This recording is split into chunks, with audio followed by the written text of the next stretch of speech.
Warning, there are profanity, topics, and other opinions that could offend you. Please watch and or listen at your own risk, and enjoy the show. Hey guys, what's up? It's RDiK here, or Old School Duelist 12, whatever you call me, and welcome to the podcast. Well, kind of, sort of. So I'm doing a test run on the podcast where I split up into two parts on Mondays and Wednesdays at noon, roughly. So there's that. But if you want to listen to the full thing in length, you can go to audioboom.com or just search the podcast on iTunes, Google Play, or Spotify. Over there, it's going to be the full length, no cuts or whatever. So there's that, or you can listen in two parts. Just to give you guys more content, because I want to put more content out for you guys. So there's that.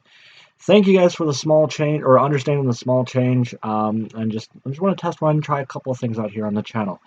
But I hope you guys really enjoy the podcast in the new form here on YouTube. Like I said, if you can go to audioboom.com, iTunes, or Google Play, Spotify, you listen to the full thing there.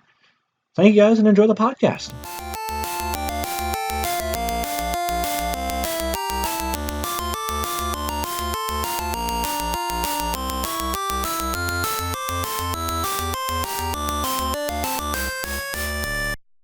Hey guys, what's up? It's RDiK here, or Old School Duelist 12, whatever you want to call me, and welcome back to another amazing episode of the Voidcast, where no topic is off the table. This week is going to be a little bit different with the podcast, where I'm trying something new, so I'll explain into that once we get more into the podcast episode. But just expect a lot of things going on. Just a ton of changes coming up to the coming on to the channel, the OSD brand. So I'm excited. But we're talking about we're talking about E3. We're talking about a ton of video game stuff. I'm just catching up on some things. So, yeah, if you're excited for a ton of video game talk, a ton of E3 talk, then stay tuned, guys. So, like I said, a lot of changes are going to be happening to the channel. I'm going to be trying getting content out to you guys 3 times a week. So I want to try something new for the next couple of weeks. Just so you guys get used to getting content every Monday, Wednesday, and Friday. Because after a couple weeks, once I get everything back to normal, I guess, we'll still have stuff Monday, Wednesday, and Friday. But we'll just be doing things a tad different. So just to give you guys a quick rundown of what's going on is this podcast episode is going to be broken up into 2 parts. It'll be Monday and Wednesday, and then Friday will be the Yu-Gi-Oh! / Pokemon content. For the next couple of weeks, it might be a few more weeks, just depending on how I'm feeling, how I'm liking it and stuff like that. Yeah, and then once everything goes back to, once I get everything back to normal here on the channel, then the podcast will be on Monday. It'll be a full podcast episode, unless I really do like, then I might change it up to I might move it one more day. And you guys might get content 4 days a week. I don't know, I'm trying a couple of things just to see what works, for right here on the channel, because once things get back to normal, I want to do the podcast on Monday. I want to do a live stream on Tuesday, and then post the VOD of the live stream on Wednesday. Thursday will be a break, and then Friday will be the Pokemon / Yu-Gi-Oh! Content. Eventually that'll just turn into Pokemon content. Anyways, so I'm trying a couple of things out, just seeing what I like, what is just better manageable for me, because I just have a lot of things going on right now in my life, just a lot of things going on. So we're gonna jump into this podcast. If you're listening to the full thing over on audioboom.com, iTunes, Google Play, or Spotify, thank you so much for listening to the full thing. Go out of your way to find it. But if you're listening to it in the 2 parts, then I thank you as well. So yeah, let's hop into this ish. So the first thing we're going to talk about Xbox, because E3 just happened. We're going to jump into some Xbox stuff. So Xbox was extremely interesting. They announced a lot of new games coming out. They had the Cyberpunk 2077 with Keanu Reeves. That was awesome. Elden Ring, that game looked interesting to me. It looked cool, but also not cool, if that makes sense. We also had Gears 5, which I'm actually really excited to play Gears 5. Oh, excuse me. Oh. I'm excited for Gears 5. I like how they are changing from Gears of War, and they just call it Gears 5. I really do like that. I mean, possibly maybe they might change it to Gears 5. I don't know. I'm extremely excited. I'm actually going to be playing Gears of War 4. I'm gonna take some time and play that here soon. I have it all set up on my Xbox, ready to just go and have a good sit down session with it. They also have Outer Worlds, Bleeding Edge. There was a Lego expansion for Forza Horizon 4. That was an interesting thing for me. To put a Lego expansion into a racing game. Like, that's actually really fucking cool. It's definitely different compared to a lot of different things that companies do and all that. The other thing that I already kind of knew about was Minecraft Dungeons. They actually showed off what it looks like. They showed off some gameplay. That was fucking cool. I am really excited to play it. The coolest part about it is it's online 4 players and it's local 4 players. So you get some friends together and you could all play Minecraft Dungeons, and that's really cool. I saw the best comparison for Minecraft Dungeons was if Minecraft and Diablo 3 had a baby, that would be what the outcome was. Like that's what the baby would be, Minecraft Dungeons. And that's really cool. I really liked it. I enjoyed it a lot. It is coming on the Switch as well, which is really cool. So I'm pretty sure I'm going to be picking it up for Switch. As well as Xbox. We'll get into why I'm getting 2 copies a little bit later in Xbox talk. Then there was Crossfire. That looked interesting. It's not really too notable for me. It looked cool, but at the same time I was like, man, I don't really care. Dying Light 2, I didn't play Dying Light 1, so I don't really care. Battletoads, that looked really cool. It kind of like, it gives me that like Simpsons, what was it? What's the name of that movie? Scott Pilgrim. It was like that Scott Pilgrim game and like the Simpsons vibe. That's the vibe it gave me. Also gave me like an old school arcade vibe, which was really cool. It looked really interesting. I'm really excited to play that. We also had Flight Simulator, which I guarantee there's people out there like, yeah, fuck yeah, Flight Simulator. I don't really care for the simulator games. It's cool.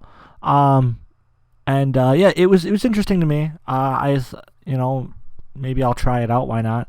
Then we had Spiritfarer. So Spiritfarer was an interesting look at a game. It definitely was a cartoon style game. It looks really cool. Basically, you live on a boat for a while and you craft and expand the boat and all these other things. It looks really fucking cool, and I might give it a try. And then they announced Tales of Arise. You guys already know I love the Tales of series. I love Tales of Symphonia. I love Tales of Abyss. I loved Tales of what the fuck's that name? What was it? Where's it? It's on my computer somewhere. Tales of something. Tales of shit. I don't remember the name of it. But it was cool. I can't remember the name of it. I'll probably think of it later and be like, Tales of. But yeah, no. I'm excited, and I'm pretty sure if I read it right, it was it was an Xbox exclusive. So that's pretty cool. The Xbox is getting a Tales of game. The art style looks fucking dope. What is the name of that Tales of game that I have? Where's it? I gotta go here. Games and installs. It is here somewhere. Tales of Zestiria. That is the name of the game. Tales of Zestiria. That game was so much fun. I never finished it, but it was still fucking amazing. It was so much fun. It definitely gave a light to a new I love the art style. The art style change between all the other Tales of games where it was kind of like a mix between anime and chibi when you were playing in the overworld. Like, it had slight chibi aesthetics to it, but it did carry that normal anime feel to it. But then Tales of Zestiria gave it was more anime style, and I did watch the full Tales of Zestiria anime. Oof, that was pretty good. But the art style for Tales of Zestiria for like the PC or the PS4, I have it for PC. That game just looked so beautiful. It felt like a classic, like the anime parts, like the anime cutscenes, and the actual gameplay, they look like they went together. Like they actually felt like they were one and the same. One was like 2D, the other one was 3D, and like comparing to like the older Tales of games, there was a slight like visual difference between like the anime cutscenes and the actual gameplay of the game. So it was nice. Those are beautiful games. But the new one, Tales of Arise, you bet your fucking sweet ass I'm gonna be playing the shit out of that. Yeah, that game looked fucking amazing. The art style looked so. It looked like it was borderline, like AAA title or AAA like graphical. Like looked like more. Tried to go for a more real life anime feel. But it was just fucking phenomenally beautiful. It looked so good. I'm excited to play it. I'm so excited for Tales of Arise. God damn. And the coolest part about all these games, I'm almost positive all these games are going to be on the Xbox Game Pass, which they are definitely pushing the Xbox Game Pass. And I paid for it on a whim. Like, I honestly was just like, I wanted to play, what was it, Sea of Thieves, PUBG, and Ark with my friends, with my console friends. That's the whole reason I got it was for those 3 games, because they were all playing those games. So I was like, I want to play that game too. I want to play those games with them. But I didn't feel like spending a shit ton of money. And it's only like $5 a month, and you get Game Pass. Granted, not a majority. There is a decent selection of games in the Game Pass that I already own. Like, I bought them before Game Pass was a thing. And that bummed me out some. I was like, that really sucks. But now with the announcements of all these games, plus, oh, and I forgot Ori. The new Ori game is going to be on Game Pass as well. That looks really cool. I'm excited. I'm really fucking excited, and I'm so happy that I bought Game Pass. So now, think about it. I am spending, let's see, $5 a month times 12. That's 60. Wow, I don't know why I had to do that math there. Right? Yeah, that's 60. 5 times 12. If I know grade school math, 5 times. No, that's my calendar. 5 times 12 is 60. So the price of 60, where each game is going to cost me roughly $60 a game, I can just spend $60 a year and get access to a huge collection of games, as well as a huge collection of games on launch. Like, on their launch day, I can play them, and that's really fucking cool. I don't regret. At first, I kind of regretted getting Game Pass, but with the announcement of all these games, I don't regret getting Game Pass at all. Another cool thing that they announced was the Game Pass for PC. Now, it's not exactly all the games that are on the console for Game Pass on PC, and these are 2 different things. There's Game Pass console and Game Pass PC, which is annoying, but I get it also because it's not all the same games. And if they did that, I feel like they'd have to charge like $10 a month, which, I mean, still isn't that bad. That's only $120. That's the price of 2 games on launch. Like, that's the price of 2 games, but for an entire year, and to get a shit ton of games for PC and a shit ton of games for console, and that's fucking awesome. And then they announced the Game Pass Ultimate, which gives you Game Pass console, Xbox Live, and Game Pass PC for free. The Game Pass PC is free in there. It's no additional charge, and it's only $15 a month. That's fucking cool as shit. And they're putting Halo on PC, starting with Halo Reach, which, to be honest, I'm really tempted to cancel, to bump up my my Xbox Live, sign up for the Game Pass Ultimate, just so I can have Game Pass PC, because I'm borderline playing on my PC a little bit more. I'm still, Switch is definitely like my main gaming device. But PC, I have tended to play more on PC a tad bit more. than my Xbox, but you know, I love my Xbox. I love my Xbox. I love all my gaming things. But yeah, no, it's tempting to do it just so I can play Halo on PC, but at the same time, I'm also not a huge, like, PC gamer. That's why the only reason I'm like, maybe I'll just buy Halo Reach separately. It's interesting. It's really interesting to me how much they're pushing Game Pass now, and how much it's become more than worth it. Like, if you just bought an Xbox, literally, Game Pass Ultimate is stupid not to sign up for. Even if you don't have a gaming PC, signing up for it is just smart. It's the smart thing to do, because granted, you save a shit ton of money, you get a shit ton of games, plus more coming, and it's just, Game Pass is just such an amazing thing. And I definitely, I will promote that till the end of time. Be like, dude, you'll save a shit ton of money. $5 a month, and you have access to an endless amount of games, as well as just so many games, just so many fucking games. So it would be stupid not to sign up for it. Then they also brought up their new Elite controller.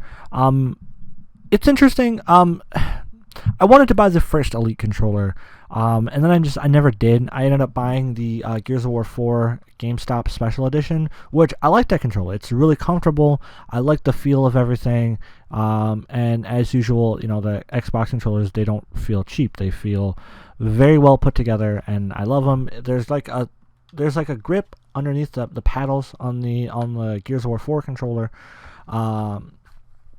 But with this Elite controller, it's honestly kind of tempting to save up and buy it. It's $170 something, which part of me is like, that's outrageous for a controller, but at the same time I'm like, yeah. But it's nice because, you know, there's a lot of customizations.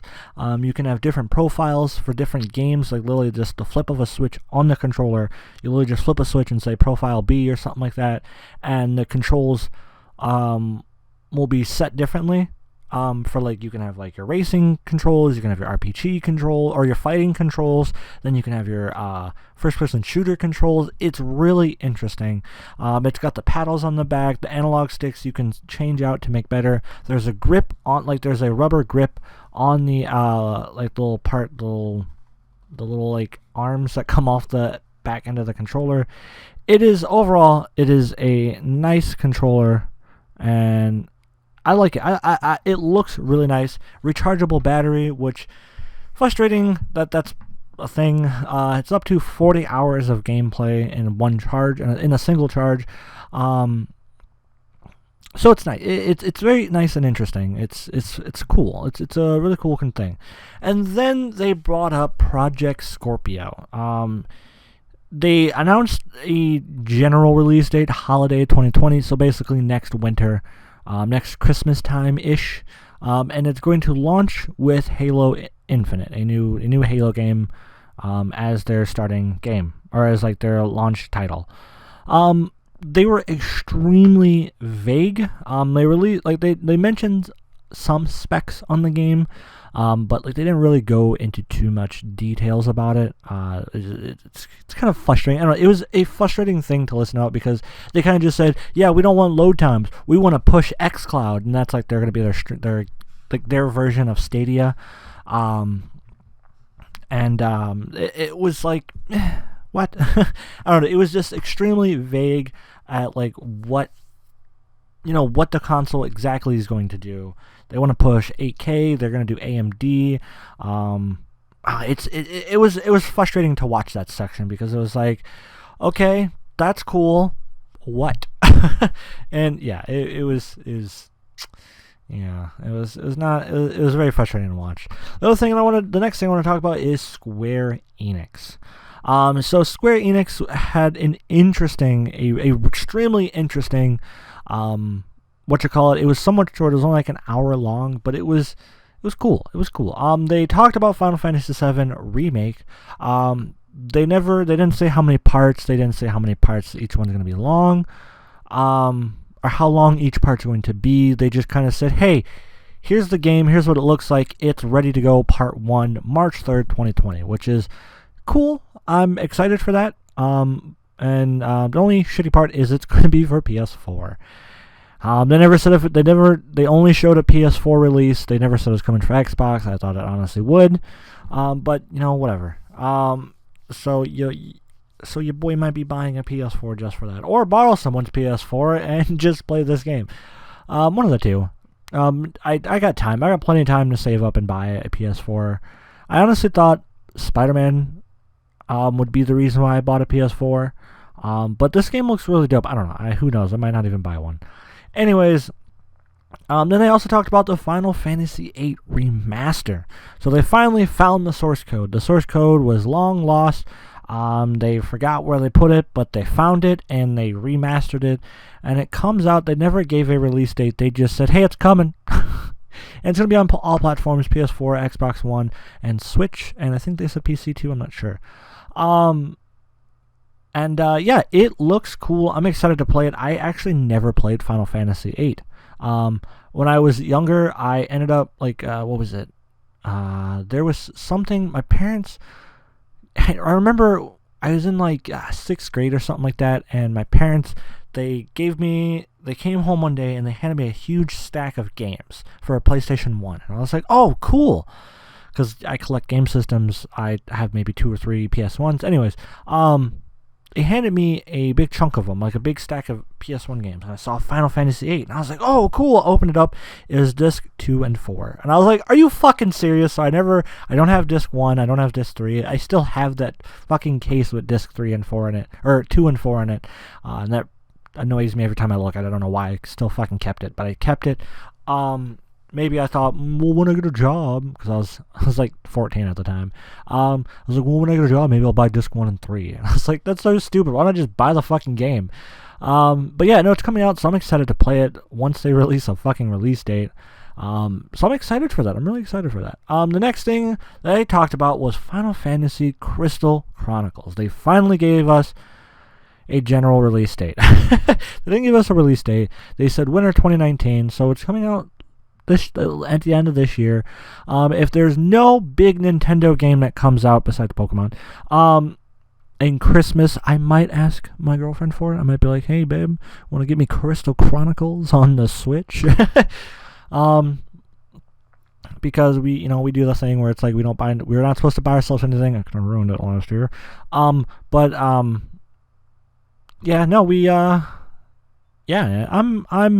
excited. I'm really excited to play Crystal Chronicles. I loved it when I was a kid. I never finished it. I played the shit out of it with my brother, but I never finished it. That really sucks.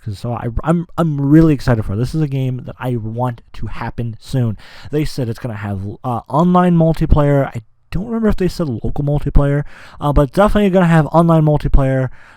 So I'm fucking excited. Final Fantasy Crystal Chronicles. I'd have to say that's probably my favorite Final Fantasy game ever. Then they showed a new IP, Outriders. It comes out summer 2020. A lot of 2020 games. It's really frustrating. The game looks cool. I like the art style. I like the look of it, the feel. Maybe I'll give it a try when it comes out. That's cool. Square Enix kind of they showed a lot. And then their big title game that they wanted to show off was the Avengers game that comes out May 15th, 2020. The gameplay looks good. I enjoyed the game. I enjoyed the look of the gameplay. It looks nice.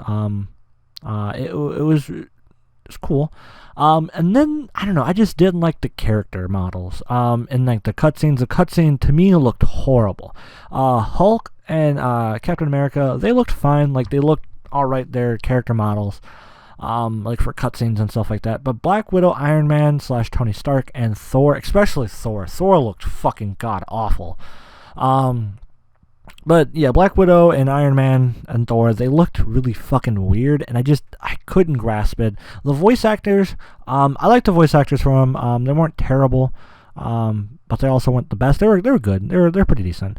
But yeah, no, I don't know. Maybe I'll have to give the game a try, and I could possibly look past it. Oh, excuse me. So I'm really, really interested to see how that looks. So yeah, it's interesting to me. It's really interesting to me. So yeah, there's that. Then yeah, that's really about it. Xbox Square Enix, they were nice. They looked, Square Enix gave it a really good performer, a really good a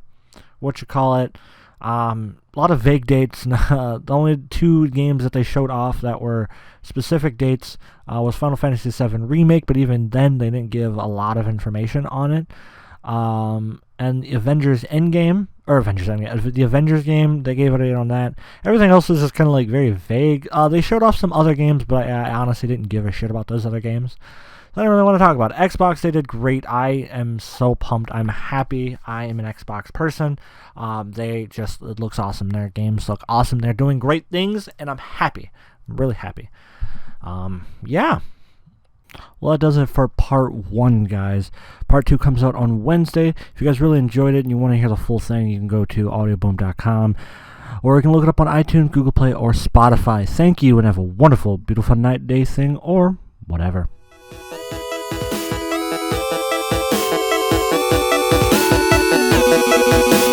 Thank you.